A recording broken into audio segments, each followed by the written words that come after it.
बिस्मिल्लाहिर्रहमानिर्रहीम अस्सलाम वालेकुम। पहली मर्तबा ऐसा हुआ है कि भारत ने अरबों को खुलकर ललकारना शुरू किया है और वो इस चीज़ की परवाह नहीं करे कि कोई भी शख्स उन पर गुस्ताखे रसूल का फतवा लगा रहा है, उनके बारे में बात कर रहा है, उनको इस चीज़ की परवाह नहीं। इस वक्त पूरे भारत के अंदर ट्रेंड चल रहा है कि बाइकॉट कतर एयरवेज, यानी कतर एयरवेज का बाइकॉट करें क्योंकि अब हमने कतर को सबक सिखाना है। आप ज़रा अंदाज़ा कीजिए कि कतर ने असल में उनके एम्बेसडर को बुलाया था और उनके एम्बेसडर को बुलाकर उनको जलील किया कि तुम लोगों ने हमारे नबी की शान में गुस्ताखी की और कहा कि तब तक चैन से नहीं बैठेंगे जब तक नूरपुर शर्मा को सजा नहीं हो जाती।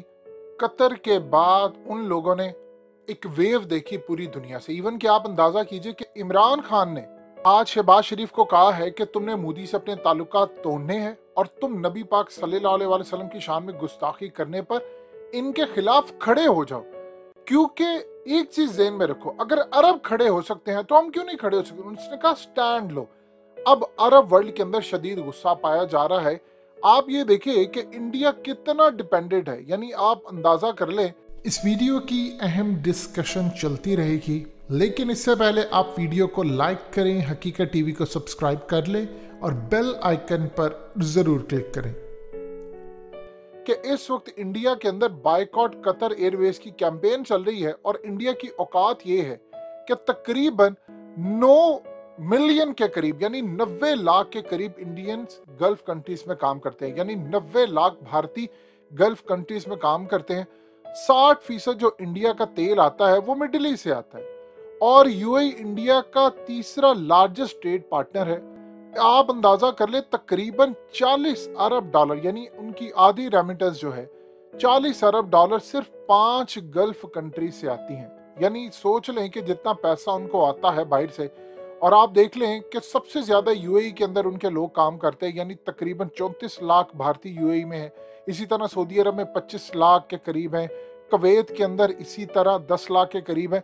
लेकिन कतर में आप देखें तो कतर में तकरीबन 8 लाख के करीब भारतीय काम करते हैं और वो कैंपेन चला रहे हैं कि बायकॉट करें कतर एयरवेज का। आप अंदाजा कीजिए कि कतर एयरवेज के बायकॉट के पीछे जो सूरत हाल है वो पूरी दुनिया के अंदर उनके पुराने क्लिप्स चला रहे हैं और कह रहे हैं जी हमें बड़ा नुकसान हो रहा है। ये असल में उन्होंने सऊदी अरब की दफा कहा था।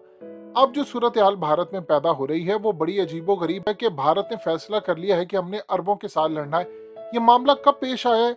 जब भारत के वाइस प्रेसिडेंट कतर के दौरे पर थे और आप सोचिए कि वो वहां पर पहुंचे, उनका इस्तकबाल हुआ और गुस्ताखी हुई। उसके बाद कतर ने वहां पर रहकर उनसे एहतजाज किया। आप जरा प्रेस कॉन्फ्रेंस के अंदर कतर और इंडिया के नुमाइंदों की शक्लें देख लें, आपको यहां से अंदाजा हो जाएगा कि कतर के अंदर कितना गुस्सा पाया जाता है, क्योंकि उनकी अवाम इस वक्त शदीद गुस्से में। वहां पर उन्होंने प्रोडक्ट्स हटाना शुरू कर दिए, स्टोर्स खाली करने शुरू कर दिए। उन्होंने कहा ऐसी की तैसी तुम्हारी, तुम यहाँ पर काम करो।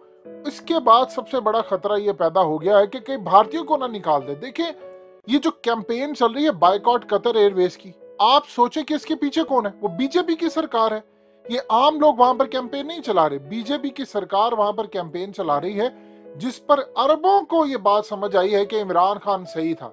यानी जितना बेहतरीन अंदाज में मोदी को इमरान खान ने एक्सप्लेन किया है, दुनिया में कोई नहीं कर सकता था। इंतहा पसंदी, आप सोचिए कि उस शख्स को इस चीज की परवाह नहीं। देखिए गल्फ कंट्रीज के अंदर जो ज्यादातर हैं वो मुसलमान हैं, इंडियन मुसलमान रहते हैं, यानी इनके हिंदुओं से भी ज्यादा इंडियन मुसलमान रहते हैं। और चाहे उनके अपने हो, देखिए उनका कसूर नहीं है। लेकिन वही राहुल गांधी वाली बात कि कसूर हमारा कहां से आ गया? कसूर तो उनका है जिन्होंने काम किया है। अब ये सूरत हाल पैदा हुई है कि मोदी ने अरबों से लड़ने का फैसला किया। क्यों? देखिए एक चीज समझिएगा, अरबों को पहले किससे मसला था? इसराइल से। उनको आपस में इस तरह उलझा दिया गया है कि इसराइल की सारी बाउंड्री सिक्योर हो गई, इसराइल मजबूत हो गया। इसराइल खड़ा है मोदी की बैक पर, इसी तरह अमेरिका खड़ा है मोदी की बैक पर। तो उनको परवाह नहीं है, वो खुल्लम खुल्ला नबी पाक सल्लल्लाहु अलैहि वसल्लम की शान में गुस्ताखी कर रहे हैं। उनको परवाह नहीं है। वो कहते हैं सारी उम्मत मुस्लिमा ने लड़ना है, लड़ पड़े। देखे मोदी ने इनकार कर दिया है कि मैं किसी सूरत माफी नहीं मांगूंगा, मैं तुमसे लड़ूंगा और मेरी आखिरी लड़ाई होगी। पहला मैं ये काम कर रहा हूँ कि कतर एयरवेज का बायकॉट करें। अब आप देखिए कि वहां पर कैंपेन ये चल रही है, जरा भारत में अंदाजा कर ले। वो कह रहे हैं कि अरबों से तेल नहीं लेना हमने, इसी जगह हम रूस से तेल लें। रूस के पास तादाद ज्यादा, क्योंकि उस पर पाबंदियां लगी है तो दुनिया में उनसे कोई तेल नहीं ले रहा, कम तादाद में ले रहे हैं, वो डिस्काउंट दे रहे हैं। तो अरबों को छोड़कर आप जाकर उनसे तेल लें। और ये कैंपेन मोदी सरकार चला रही है। धमकी असल में अरबों को दे रहे हैं कि हम तुम्हारी वजह उनसे तेल लेंगे तो हमारा पैसा ना आने के बाद तुम मर जाओगे। देखिए, इसमें कोई दो राय नहीं है कि सऊदी अरब हो या अरब वर्ल्ड हो, उनका तेल का जो दारोमदार है, इंडिया एक बड़ी मार्केट है। अब वो धमकी दे रहे हैं उनको कि तुम हमें कहते हो कि नबी पाक सल्लल्लाहु अलैहि वसल्लम की शान में गुस्ताखी करने वाली नूरपुर शर्मा, जिसको इस वक्त दिल्ली में हाई सिक्योरिटी अलर्ट कर दी गई है, उन्होंने कहा है कि तुम इसको सिक्योरिटी दे रहे हो और हमें कह रहे हो कि यानी सजा दो, हम तो उसको सिक्योरिटी दे रहे हैं। उन्होंने रिजेक्ट कर दिया। उन्होंने कहा कि तुम्हारी छोटी ज़हनियत है कि तुम अपनी नबी की शान में गुस्ताखी पर हमसे लड़े हो। यानी आप अंदाजा कीजिए कि किस लेवल का मामला आ गया। ये जो सूरत हाल इस वक्त पैदा हुई है अरब वर्ल्ड में और इंडिया के अंदर, इंडिया को अब परवाह नहीं है। और इंडिया अरब वर्ल्ड को ये धमकी दे रहा है कि एक तो हम जब कतर एयरवेज का बाइकआउट करेंगे तो आप जानते हैं कि इस वक्त फुटबॉल आ रहा है वर्ल्ड कप और कतर उसको स्पॉन्सर कर रहा है पूरी तरह, फीफा वर्ल्ड कप। इस सूरत हाल में उन्होंने कहा है कि हमने अगर बाइकआउट मुहिम चला दी और हमारे वर्कर्स को, इनको कोई परवाह नहीं है कि अगर कोई निकाल दे, फलाना कर दे। वो कह रहे हैं कि अगर हमने तुमसे तेल ना लिया और हमने तुम्हें बदनाम कर दिया तो हमारी लॉबी इतनी स्ट्रांग है कि तुम कुछ कर नहीं सकते। और इसमें कोई दो राय नहीं है कि इंडिया को इस वक्त खुफिया ताकतों की हिमायत हासिल है। जाहिर सी बात है, इसराइल है, अमेरिका है, यूरोप है, उनकी मजबूरी है कि चाइना, पाकिस्तान और अरबों के खिलाफ उन्होंने यूज करना है इनको। मोदी ने दूसरे लफ्जों में पैगाम दे दिया है कि हम गुस्ताखी करेंगे, मुआफी भी नहीं मांगेंगे, हम आखिरी हद तक जाएंगे। और अगर तुम लोग ये समझ रहे हो कि नबी सल्लल्लाहु अलैहि वसल्लम की शान में गुस्ताखी कर हम पीछे हट जाएंगे, तो अब ये रूटीन का मामला है।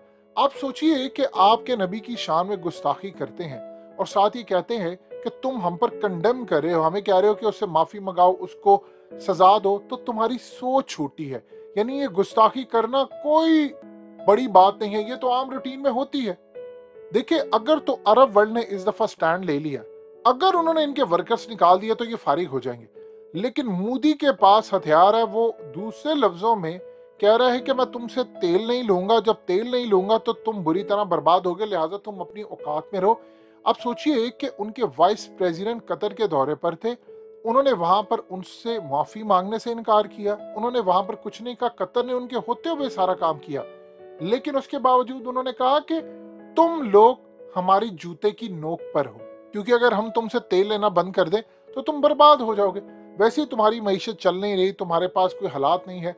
और उन्होंने अब फैसला किया है कि यूएई को भी सबक सिखाएं, सऊदी अरब को भी सबक सिखाएं और बार बार उनको कह दें कि यूएई का जहां तक मामला है तो वो तो सिर्फ 6% उनकी जो इकोनॉमी है वो तेल पर चलती है, उनको इस चीज की परवाह नहीं है। वहां पर आकर मोदी को समझ आती है कि मामला खराब है।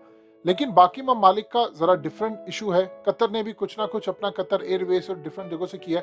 वो कतर एयरवेज को टारगेट इसलिए कर रहे हैं कि कतर एयरवेज को टारगेट करेंगे तो उनकी वो मेन एयरलाइन है जो उनको पैसा बनाकर देती है, पूरी दुनिया के अंदर स्पॉन्सर उनके चलते हैं, तो वो उनकी मेन चीज को हिट करें ताकि बुरी तरह हिट हो। देखिए, बड़ी तादाद में भारतीय जाते हैं कतर के अंदर, कतर एयरवेज यूज करते हैं। अब मोदी ने उनको कहा है कि तुम इनको धमकियां दो कि हम तुमसे लड़ेंगे, अगर हमने तुम्हारे तमाम मामला पीछे कर दिए, यानी तुमसे लेना बंद कर दिया, तुम्हें चीजें देना बंद कर दी, तो तुम फाकों में मर जाओगे।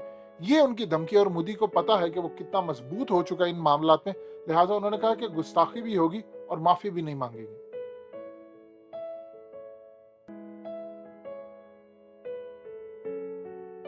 हकीकत टीवी को सब्सक्राइब करना मत भूलें, वीडियो को लाइक करें, शेयर करें और कमेंट सेक्शन में अपनी राय का इजहार जरूर करें।